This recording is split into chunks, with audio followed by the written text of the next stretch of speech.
বাবাজি আজকে একটু অন্যরকম হজ হবে, অসুবিধা নেই তো? কেন বিওলো, আমি নিজেও বিওলো, বুঝতে পেরেছেন? ব্লক লেভেল অফিসার আমি হয়েছি। সারাক্ষণ ফর্ম ফিল আপ আর কি ফর্মগুলো বিলতে এসছি, বুঝতে পেরেছেন?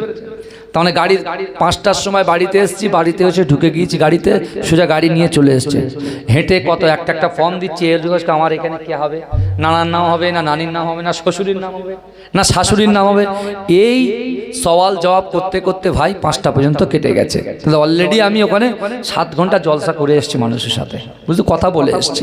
আপনাদের কাছে করজন্য অনুরোধ করবো ভাইজান, আমি কাউকে বসতে বলবো না, যে যেখানে আছেন কথাগুলো শুনে যাবেন, আর কিছু না, কথাগুলো শুনে যাবেন। আর এখান থেকে যে জিনিসটাকে তোমার ভালো লাগবে সেটা তুমি পালন করবে, আর কিছু দরকার নাই। ভালো করে শোনো, আজকে যেমন আমরা আতঙ্কিত, কি হবে, বাংলাদেশ চলে যাব, অমুক জায়গায় যাব, তমুক জায়গায় যাব, আর এই তো ঘোড়াডাঙ্গা বর্ডার পাশেই, বুঝাচ্ছেন না? এমনি তো সব খালি হয়ে গেছে, যাদের যাওয়ার তারা সব বেরিয়ে গেছে অলরেডি, বুঝতে পেরেছেন? আর যাদের কলিজায় জোর আছে তারা এখন রয়েছে, কারণ এখন তো পেপারস কথা বলবে, বুঝতে পারছেন না? কিন্তু আমার বাবাজিরা ভালো করে শোনে, পূর্বের ইতিহাসের কথা একটু বলে যায়। রাসূলুল্লাহ দাদু আব্দুল মুত্তালিবের আল্লাহ পাক রব্বুল আলামিন মক্কার লিডার আল্লাহ মনোনীত করেছিলেন, এবং সেই লিডারের কাছে প্রচুর উট ছিল, প্রচুর দুম্বা ছিল। এদিকে কাবা শরীফটা ভাঙার জন্য, এই আল্লাহর ঘর কাবা বাইতুল্লাহ, ওই কাবা বাইতুল্লাহ শরীফটা ভাঙার জন্য আবরা বাদশা তার উজিরকে পাঠালো যে যাও মক্কার জমিনে চলে যাও, মক্কাতে গিয়ে দেখো, কারণ মক্কা তো ইহুদিরাও তওয়াফ করেছে। এই আল্লাহকে কিন্তু আবু জেহেল আবু লাহাব এরা কিন্তু আল্লাহকে মানতো, ওই জন্য তারাও তওয়াফ করতো, উলঙ্গ হয়ে তওয়াফ করতো, বুঝলেন? গায়ে কিছু থাকতো না। তওয়াফ করার পরে ফিরে এসে আল্লাহকে বলছে আল্লাহ আমাকে ক্ষমা করে দাও।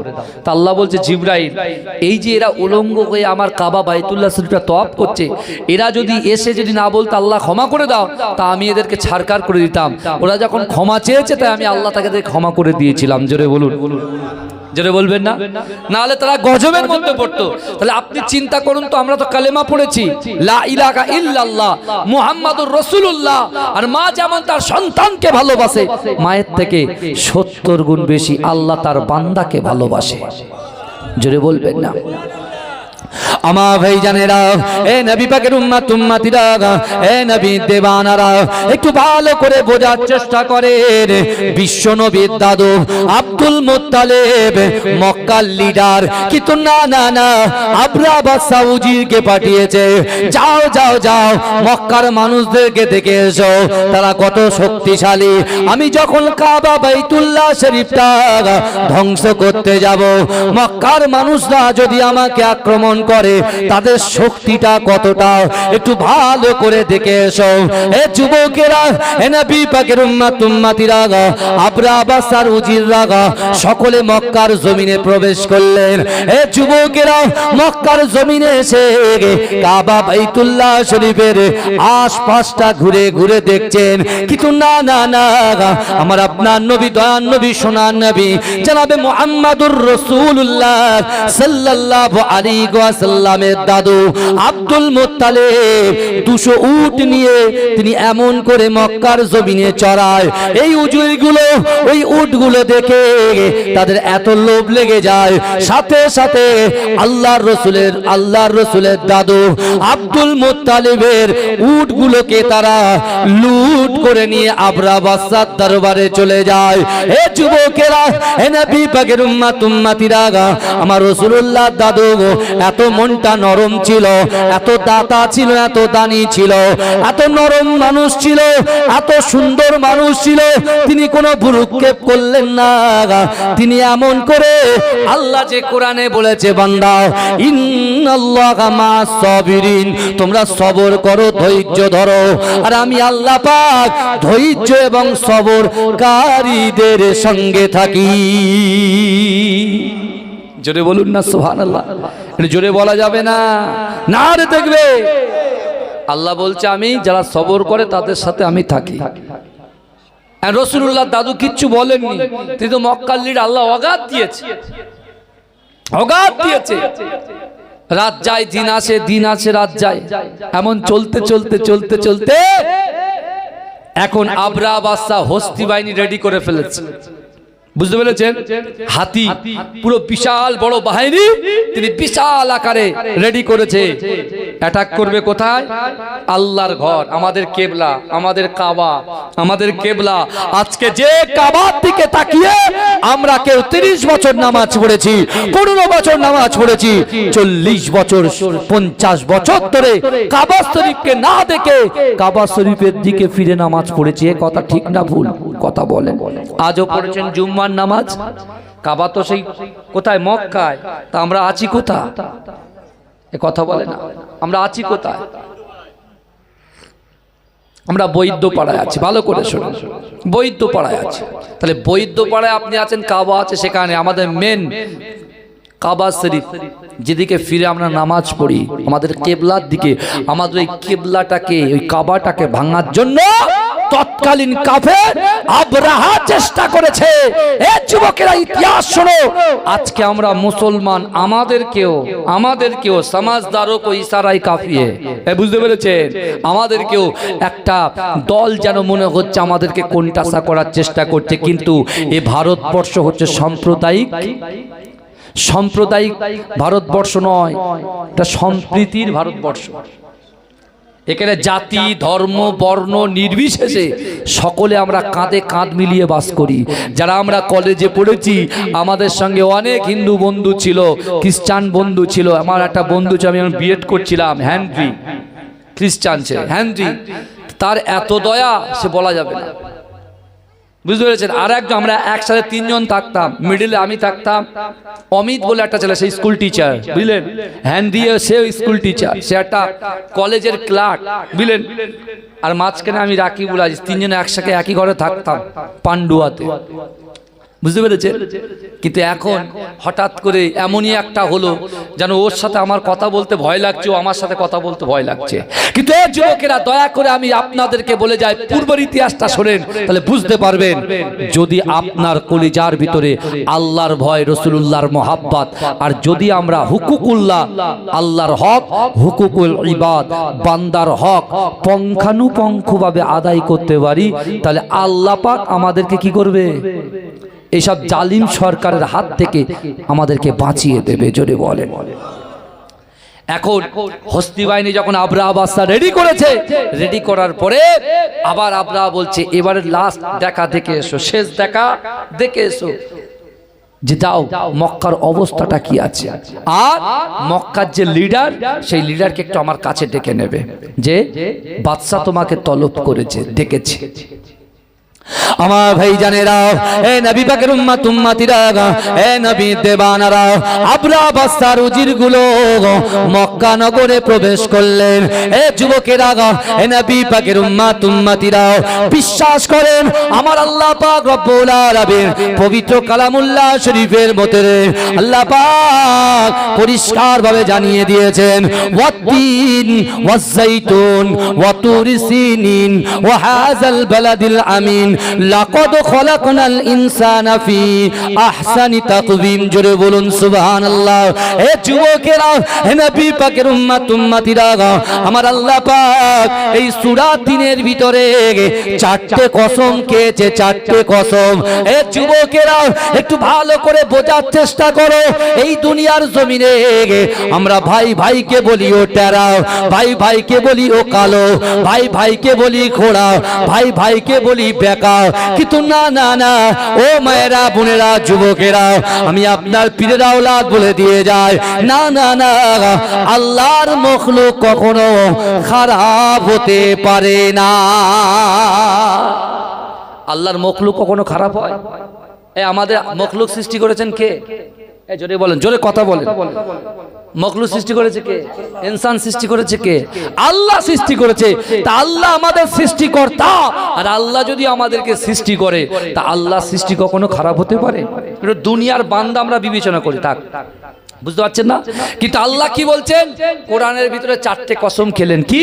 ওয়াত্তিন, আল্লাহ ডুমুরের কসম খেলেন। জলপাই ডুমুরের কসম খেলেন। ওয়াজ-যাইতুন, জাইতুন তেলের কসম খেলেন। এই শুনছেন, জাইতুন তেল খেতে খুব ভালো, খেলে কি বলেন তো গায়ে এনার্জি থাকে, খুব সুন্দর, মক্কা আরবিয়ানরা খায়। ওয়া তুরি সিনিন, আল্লাহ সিনাই তুর পাহাড়ের কসম খেলেন যে তুর পাহাড়ে মুসা আলাইহিস সালাতু ওয়াস সালাম আল্লাহর সঙ্গে কথোপকথন করতেন, বাক্য লাভ করতেন। জোরে বলবেন না? ওয়াহাজাল বালাদিল আমিন, আল্লাহ পাক নিরাপদ শহর মক্কা নগরীর কসম খেলেন। জোরে বলেন। আল্লাহ কটা কসম খেলেন? চারটে। লাস্ট যে কসমটা খেলেন কিসের? নিরাপদ মক্কা নগরীর কসম। জোরে বলেন। মক্কা কিন্তু সব সময় কি নিরাপদ? জোরে বলেন, ভালো করে আজ বুঝবেন। আমার ভাই জানেরা, এ নবী পাকের উম্মত উম্মতিরা, এ নবী দেওয়ানারা, ওই সময় আবরা বাদশার উজিরে মক্কা নগরে প্রবেশ করলেন। মক্কায় গিয়ে বললেন, এ মক্কার যুবকেরা, তোমাদের নেতা কে আছে? বলছেন না না না, আমাদের নেতা হলো আব্দুল মুত্তালিব। বলে চলো চলো, আবরা বাদশা আব্দুল মুত্তালিবকে তলব করেছে। এ যুবকেরা, এ নবী পাকের উম্মত উম্মতিরা, আমার আপনার নবী দয়ান নবী জনাবে মুহাম্মাদুর রাসূলুল্লাহ সাল্লাল্লাহু আলাইহি ওয়াসাল্লামের শান মান ইজ্জত কে আল্লাহ পাক এত আলা করেছে। এ যুবকেরা, আব্দুল মুত্তালিবের ছেলে আব্দুল্লাহর গর্ভে, আব্দুল্লাহর উদরে অর্থাৎ মা আমিনার গর্ভে বিশ্ব নবী দুনিয়ার জমিনে আসবে। আর সেই রাসূলুল্লাহর দাদুর ইজ্জত কে আল্লাহ কত আলা করেছে দেখেন। এ যুবকেরা, নবী পাকের উম্মত উম্মতিরা, আবরা বাদশার ডাক শুনে আল্লাহ রাসূলের দাদু যখন আবরা বাদশার দরবারে প্রবেশ করছে, আবরা বাদশা সিংহাসনে বসে আছে, কিন্তু না না না না না, বিশ্ব নবী রাসূলুল্লাহ সাল্লাল্লাহু আলাইহি ওয়াসাল্লামের দাদু আব্দুল মুত্তালিব যখন আবরা বাদশার সামনে চলে যায়, আবরা বাদশাকে দেখে, আবরা বাদশা আব্দুল মুত্তালিবকে দেখে সিংহাসন থেকে দাঁড়িয়ে যায়। জোরে বলে। এই বাদশা বসে আছে সিংহাসনে। বাদশা কোনোদিন কারোর জন্য দাঁড়ায় না, কারোর জন্য দাঁড়ায়? কিন্তু রাসূলুল্লাহর যে দাদু ইজ্জত দিয়েছে তো আল্লাহ, হ্যাঁ ইজ্জত দিয়েছে আল্লাহ। রাসূলুল্লাহর দাদুকে তলব করেছে আবরাহা। তিনি যখন গিয়েছে সামনে দাঁড়িয়েছে, আবরাহা তো রাসূলুল্লাহর দাদুকে দেখে ফিদা হয়ে দাঁড়িয়ে গেছে। জোরে বলুন, জোরে বলবেন না সুবহানাল্লাহ। যেই দাঁড়িয়ে গেছে, আবরাহা বাদশার ক্ষমতা হলো না নিজের সিংহাসনে বসার। হ্যাঁ, রাসূলুল্লাহর দাদু আব্দুল মুত্তালিব, তার কত নম্রতা, তার ভিতরে অহংকার অহমিকা কিছু ছিল না। তিনি জমিনে বসেছে বলে আবরাহা বাদশা ও তার সম্মানার্থে নিজে জমিনে বসে গেছে। জোরে বলুন না সুবহানাল্লাহ। জোরে বলবেন না? কি ইজ্জত আমার রাসূলুল্লাহকে আল্লাহ দিয়েছেন, তার দাদুকেও দিয়েছেন। হ্যাঁ, আবরাহা বাদশা এখন আলোচনা করছেন, দেখো আব্দুল মুত্তালিব, আপনার সাথে আপনার মক্কা নগরের মানুষের সঙ্গে বাসিন্দাদের সাথে আমার কোনো লেনাদেনা নেই। এখন আমার ইচ্ছা কাবা শরীফকে আমি ধ্বংস করব, কাবা শরীফটাকে আমি ধ্বংস করব, পৃথিবীর মানচিত্র থেকে নিশ্চিহ্ন করে দেব। রাসূলুল্লাহর দাদু আব্দুল মুত্তালিব তিনি চুপচাপ বসে আছেন। তিনি তখন একটা কথা বললেন, দেখেন কি করবেন না করবেন সেটা ব্যাপার নয়, কিন্তু আপনার উজির কিছুদিন আগে মক্কায় গিয়ে আমার 200 উট লুট করে নিয়ে এসেছে, আপনি ওই উটগুলো ফেরানোর ব্যবস্থা করুন। বুঝতে পারছেন না? উটগুলো ফেরানোর ব্যবস্থা করুন। যেই উটের কথা বলেছে, আবরাহা বাদশা বলছে, কি বলছেন আপনি সব? হ্যাঁ, আপনি আপনার স্বার্থের কথা ভাবছেন। তুমি যে কাবা শরীফের তওয়াফ করো, যে কাবা শরীফের সামনে তুমি প্রেয়ার করো, সেই কাবা শরীফটা ভাঙবো, সেই কাবা শরীফের মালিককে তো তোমরা মানো। আর আমি আবরাহা যখন কাবা শরীফে হাত দেবো, তো তোমরা কোনো উচ্চবাচ্য করবে না। এই আবরাহা বাদশা সামনে রাসূলুল্লাহর দাদু আব্দুল মুত্তালিব কি জবাব দিয়েছে দেখেন। বলছে, আবরাহা, তিনিও তো মক্কার একজন বড় লিডার না? সে বলছে, আবরাহা শোনো, এই উটের মালিক হচ্ছে আমি, আর কাবা শরীফের মালিক হচ্ছেন আল্লাহ। জোরে হবে না? আর জোরে হবে না? বলছে উটের মালিক হচ্ছে আমি, আর কাবা শরীফের মালিক হচ্ছে আল্লাহ। অর্থাৎ আল্লাহর জিনিস আল্লাহ নিজেই বুঝে নেবে, তুমি আমার মালটা ফেরত দাও। কারণ তার ভিতরে ইয়াকিন, বিশ্বাস যে আমার আল্লাহ বলেছেন, বান্দা মান কানা লিল্লাহ কানা আল্লাহু লাহু, যে ব্যক্তি আমার হয়ে যায় আমি আল্লাহ তার হয়ে যায়। জোরে বলেন না? জোরে হবে না সুবহানাল্লাহ।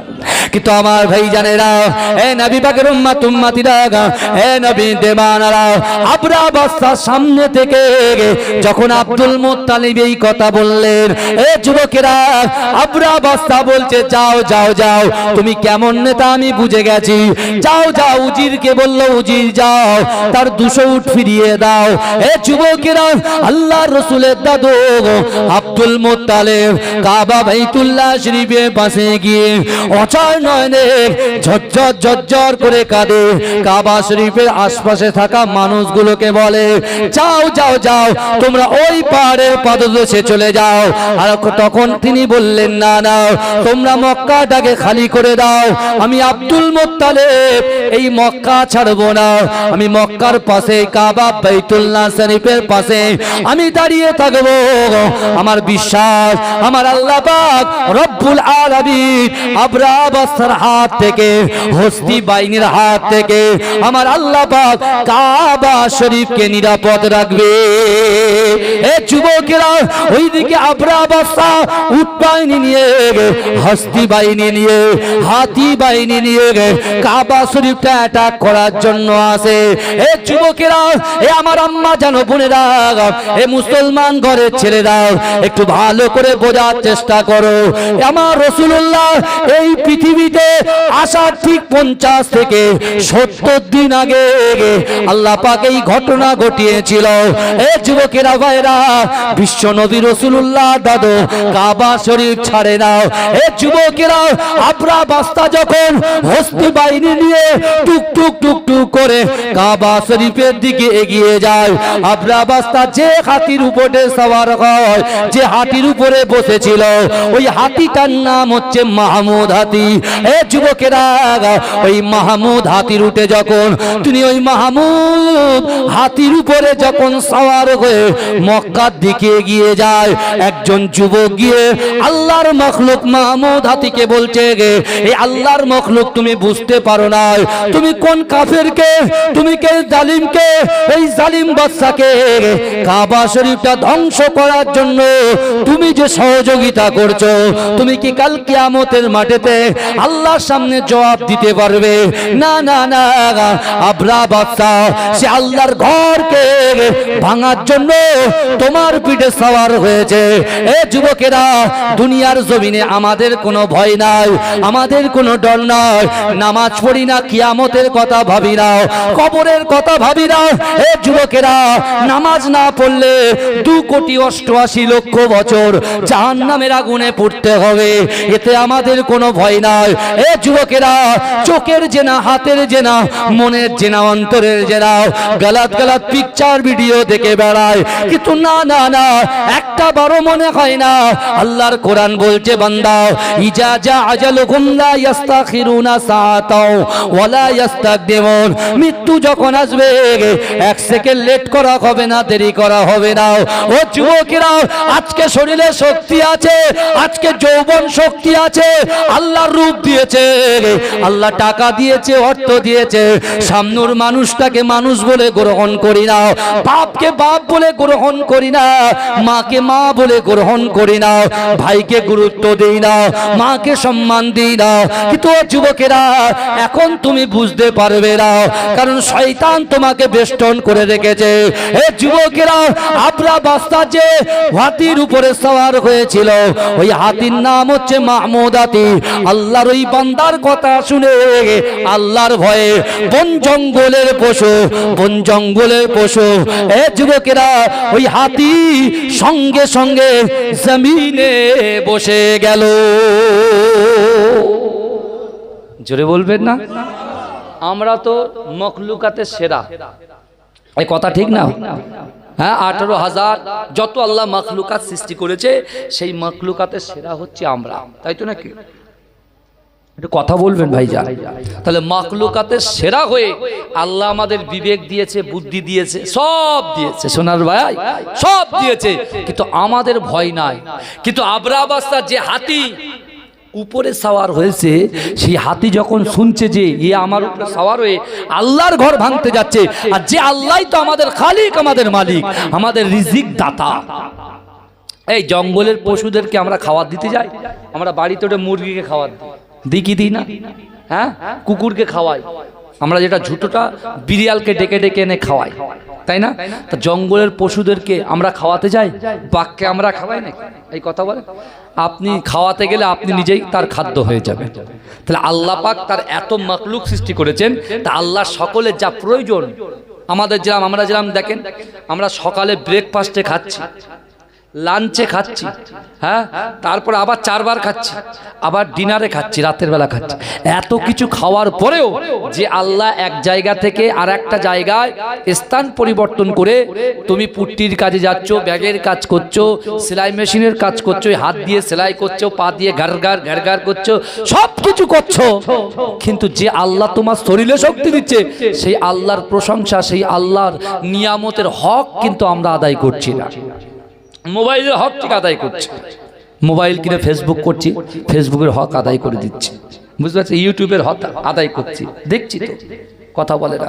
চায়ের দোকানে চায়ের হক আদায় করে দিয়ে আসছি, কিন্তু মেন যে জায়গাটা আমাদের পুটলি করে নিয়ে যেতে হবে, দুটো জিনিস, ঈমান আর আমল। এই 2 জায়গায় আমরা মাইনাস, বাদ বাকি সব জায়গায় প্লাস। আর এই মাইনাস হচ্ছে বলে, এই শুনছেন, এইটা মাইনাস হচ্ছে বলে, ঈমান আমলে মাইনাস হচ্ছে বলে, সব জায়গায় প্লাস বলে এই সব বড় বড় সমস্যা আল্লাহ পাঠাচ্ছে। এবারে হিসেব কর, কেন সোজা আঙুলে যখন ঘি না ওঠে, আঙুলটা আমরা বাঁকাই, কথা ঠিক না বল? একটা মানুষের কাছে প্রথমে বললো, ভাই আমার এত টাকা ধার দাও, দিলাম। ধার দেওয়ার পরে প্রথম দিন দেখাচ্ছে আমার পাশ দিয়ে ঘুরে পালাচ্ছে, যায় না, ভাই দাঁড়া, বলে হুজুর পরে হবে, বুঝতে পারছেন? তারপরে যখন না হয় তখন কি হবে, পাড়ার নেতা কেতা যারা বেশ মাঠটা দিতে পারে তাদেরকে বলতে হবে, বুঝতে পারছেন? আর তাদের পকেটে যদি 500 টাকার নোট একটা গুঁজে দেওয়া যায়, ওকে হাইজ্যাক করে ঠিক টাকা আদায় করে, আবার টাকা দেবে 50,000 আপনি পান, তো আপনার কাছে 30,000 আসবে, 20,000 তার পকেটে চলে যাবে। হেসে সে বলবে, হুজুর করে দিলাম তো, পাচ্ছিলেন না, যা দিয়েছি নিয়ে দেন।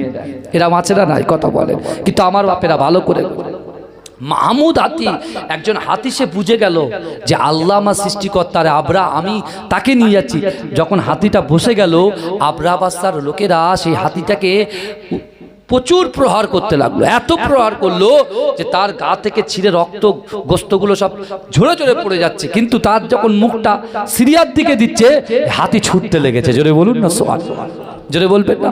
কিন্তু আমার ভাই জানেরা, এ নবী পাকের উম্মত উম্মতিরা, এ নবী দেবানারা, আমার আল্লাহ পাক রব্বুল আলামিন মানুষকে ছেড়ে দেন না। আল্লাহ পাক রব্বুল আলামিন কখনো কখনো আমার আল্লাহ পাক মানুষকে একটু ধরে নেয়। ও যুবকেরা, আবরা বাদশাকে বারবার আল্লাহ বুঝিয়ে দিচ্ছেন, তুই যাস না, কিন্তু সে আল্লাহর কথাটাকে উপেক্ষা করে, এমন করে হাতিও তাকে বুঝিয়ে দিয়েছে তুই যাস না, সে উপেক্ষা করে চলে যায়। কিন্তু না না না, এ যুবকেরা, এ নবী পাকের উম্মত উম্মতিরা, আবরা বাদশা যখন হস্তি বাহিনীকে নিয়ে কাবা শরীফের দিকে এগিয়ে যায়, কাবা শরীফের সামনাসামনি চলে যায়, আমার আল্লাহ পাক কোরআন পাকের ভিতরে জানিয়ে দিলেন, আলাম তারা কাইফা ফাআলা রাব্বুকা বিআসহাবিল ফিল। আমার আল্লাহ পাক রব্বুল আলামিন যাকে যাকে যাকে যাকে পাখির দলকে পাঠিয়ে দিয়ে 3টে পাথর তাদের মুখে, একটা দুটো পায়ে দিয়ে, এ যুবকেরা, ওই আবরা বাদশার হস্তি বাহিনীর উপরে ওই ঝাঁকে ঝাঁকে আসা পাখিগুলো তারা এমন করে পাথরগুলো তাদের গায়ে নিক্ষেপ করতে লাগলো। এ যুবকেরা, তাফসীরের মধ্যে এসেছে ওই পাথরগুলো ওই কাফেরদের যেখান থেকে ঢুকেছে তাদের নাড়ি বুড়ি বার করে দিয়ে আল্লাহ পাক তাদেরকে নিশ্চিহ্ন করে দিয়ে কাবা শরীফটাকে হেফাজত করেছে। জোরে বলে না, এ জোরে বলা যাবে না সুবহানাল্লাহ, না রে দেখবে আল্লাহ পাক আবরা বাদশাকে নাস্তানাবুদ করে ছেড়ে দিয়েছে, ছারকার করে দিয়েছে, নিশ্চিহ্ন করে দিয়েছে। কিন্তু আমার সোনার ভাইরা, কারণ রাসূলুল্লাহ দাদুর ভিতরে একটা ঈমানের পাওয়ার কাজ করছিল যে না, আল্লাহ পাককে যদি তারা মানবে, আল্লাহর সাহায্য তাদের জন্য আসবে। জোরে বলেন। কিন্তু আজকের জমিনে আমি আপনি আমরা যারা এখানে উপস্থিত হয়েছি, আমার ভাইরা, আজকে আমাদের মনের কথা, ইচ্ছার কথা, আকাঙ্ক্ষার কথা, উদ্দেশ্যের কথা আপনি কার কাছে বলবেন বলেন তো? একটু কথা বলেন। কার কাছে বলবেন? আমার ব্যথা, আমার মনে ব্যথা, অর্থ নাই, সম্পদ নাই, ইজ্জত নাই, সম্মান নাই, আমরা কার কাছে বলবো ভাই? বলার রাস্তা তো আছে, 5বার রাস্তা তৈরি করে দিয়েছে আল্লাহ। 5 ওয়াক্তের নামাজ। আল্লাহ বলছে বান্দা তোমরা কি আমাকে দেখতে চাও? অবশ্যই আমরা দেখতে চাই। আল্লাহ বলছে তোমরা যদি আমাকে দেখতে না পাও, যদি তোমরা দেখতে চাও বা দেখতে না পাও, তাহলে তোমরা নামাজের পার্টিতে দাঁড়াবে, তোমরা মনে করবে আমি আল্লাহকে দেখতে না পেলেও আমি আল্লাহ তোমাদের দিকে দেখছি। জোরে বলুন। আল্লাহ কোরআনে বলছেন বান্দা ইন্না রাব্বাকা লাবিল মিরসাদ, নিশ্চয়ই আমি আল্লাহ আমার বান্দা বান্দীদের দিকে সতর্ক দৃষ্টি রাখি। জোরে বলুন না সুবহানাল্লাহ। আমার ভাই জানেরা, হে নবী পাকের উম্মত উম্মতিরা, হে নবী দেওয়ানারা, আমার আপনার নবী দয়ান নবী জনাবে মুহাম্মদুর রাসূলুল্লাহ সাল্লাল্লাহু আলাইহি ওয়াসাল্লাম মক্কার জমিনে জন্মগ্রহণ করার আগে আল্লাহ পাক ঠিক 50 থেকে 70 দিন আগে আল্লাহ এই হস্তি বাহিনীর ঘটনাটা ঘটিয়েছিল। কিন্তু না না না, বিশ্ব নবী রাসূলুল্লাহ যখন আব্দুল্লাহর বাড়িতে আল্লাহ পাক যখন জন্মগ্রহণ করালেন, এ যুবকেরা, সেই রাসূল 40 বছর বয়সে নবুয়ত পেলেন। এ যুবকেরা, আমার আপনার নবী দয়ার নবী জনাবে মুহাম্মদুর রাসূলুল্লাহ সাল্লাল্লাহু আলাইহি ওয়াসাল্লাম 40 বছর আগে, অর্থাৎ নবুয়ত পাওয়ার আগে মক্কার মানুষের নয়নের মণি ছিলেন, চোখের পুতুলে ছিলেন। এ যুবকেরা, তাদের হৃদয়ের স্পন্দন ছিলেন। কিন্তু না না না, যেদিন থেকে বিশ্ব নবী রাসূলুল্লাহ আল্লাহর ঘর কাবা শরীফের পাশে আবু কুবাইস পাহাড়ের নিচে আল্লাহর রাসূল কোরআন তেলাওয়াত করা শুরু করলেন, সেদিন থেকে মক্কার কাফেরগুলো আবু জেহেল, আবু লাহাব, উতবা, শাইবা, মুগিরা, খালিদ, আবু সুফিয়ানেরা আল্লাহর রাসূলকে কবি বলে ডাক দিলেন, আল্লাহর রাসূলকে জাদুকর বলেন, আল্লাহর রাসূলকে কবি বলেন, আল্লাহর রাসূলকে পাগল বলেন। এ যুবকেরা, সেই বিশ্ব নবী রাসূলুল্লাহ সাল্লাল্লাহু আলাইহি ওয়াসাল্লাম যখন কোরআন পড়ে, এই পৃথিবীর জমিনে সর্বপ্রথমে কাবা বাইতুল্লাহ শরীফে আল্লাহর রাসূলের সাহাবা মুরব্বিদের ভিতর থেকে হযরত আবু বকর সিদ্দিক রাদিয়াল্লাহু তাআলা আনহু, আমার দয়ার নবী সোনার নবী জনাবে মুহাম্মদ রাসূলুল্লাহ সাল্লাল্লাহু আলাইহি ওয়াসাল্লামের হাতে হাত দিয়ে কলেমা পড়ে মুসলমান হয়েছিলেন। একমাত্র রাসূলুল্লাহর জন্মভিটা কোথায় বলেন তো? এই কথা মক্কায়। রাসূলুল্লাহর জন্মভিটা মক্কায়। মক্কাতে রাসূলুল্লাহর জন্মভিটা, কিন্তু নবুয়ত পাওয়ার আগে রাসূলুল্লাহ সবার নয়নের মণি ছিলেন। আর যেদিন থেকে কোরআন তেলাওয়াত শুরু করেছে, আমার রাসূলুল্লাহ সবার চোখে খারাপ হয়ে গেলেন। এই শুনছেন?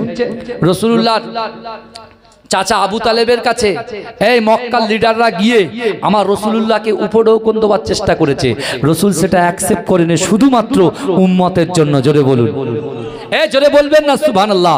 কিন্তু যুবকেরা বিশ্বাস করো, আল্লাহর রাসূল বলেছে, এ আমার সাহাবা আবু বকর শোনো, আমি রাসূলুল্লাহ সব কিছু সহ্য করতে পারি, আমার উম্মত জাহান্নামে যাবে, আমি রাসূল এটা কখনো সহ্য করতে পারি না। জোরে বলে, এজরে বলবেন না, চিৎকার দিয়ে হবে না। কিন্তু আমার ভাইরা, আল্লাহর রাসূল সাল্লাল্লাহু আলাইহি ওয়াসাল্লাম যখন কোরআন পড়ে, আর ওই মক্কার যুবকগুলো কোরআনের প্রতি ফিদা হয়ে যায়, পাগল পারা হয়ে যায়, তারা একে একে রাসূলুল্লাহর হাতে হাত দিয়ে একে একে কলেমা পড়ে মুসলমান হতে শুরু করলেন। জোরে বলবেন না। একে একে যখন মুসলমান হচ্ছে, কিছু ধনী ব্যক্তি মুসলমান হয়েছে, আর কিছু পুয়ার গরিব মানুষও মুসলমান হয়েছে। আর কাফেররা ধনীদেরকে ছেড়ে দিয়ে এই যারা গরিব তাদের পিছনে লেগে গেছে, তাদের ঘর বাড়ি সব ভাঙচুর করে দিচ্ছে। তারা এসে রাসূলুল্লাহকে বলছে, ইয়া রাসূলুল্লাহ, আমাদের বাড়ি ঘর তোর ভাঙচুর করছে, তো কি আছে? ইয়া রাসূলুল্লাহ, এই মুহূর্তে এই সময় আমি আপনার জন্য জীবন দিতে প্রস্তুত। জোরে বলুন। আমি আমার স্ত্রী ছাড়তে রাজি আছি, ঘর ছাড়তে রাজি আছি, সন্তান ছাড়তে রাজি আছি, আমি স্ত্রীকে ত্যাগ করে দিয়ে আপনার জন্য নিজের জীবনটাকে উৎসর্গ করে দিতে রাজি আছি। জোরে বলুন না সুবহানাল্লাহ। কিন্তু ইয়া রাসূলুল্লাহ, তারা আমাদেরকে বলে তোরা ক্ষতিগ্রস্ত হয়ে গেছিস, খুব খারাপ লাগে ইয়া রাসূলুল্লাহ। ওদের জবাবটা আমরা কিভাবে দেব? আমাদেরকে মারে, ঘর ভাঙে, আমাদেরকে লাঞ্ছিত করে, পাথর ছুঁড়ে মারে। এ যুবক, আমরা যখন আজকে জুম্মার নামাজ পড়তে এসেছি, কেউ আমাদের পাথর ছুঁড়ে মেরেছে? এই কথা বলেন, বিনা নিরাপদে আমরা মসজিদে এসেছি, কার ওসিলায় এসেছি একবার ভেবেছেন? বিশ্বনবী মুস্তাফার ওসিলায় এসেছি, যেটা বলুন না সুবহানাল্লাহ। একটু দরুদ শরীফ পড়েন, আল্লাহুম্মা সাল্লি আলা।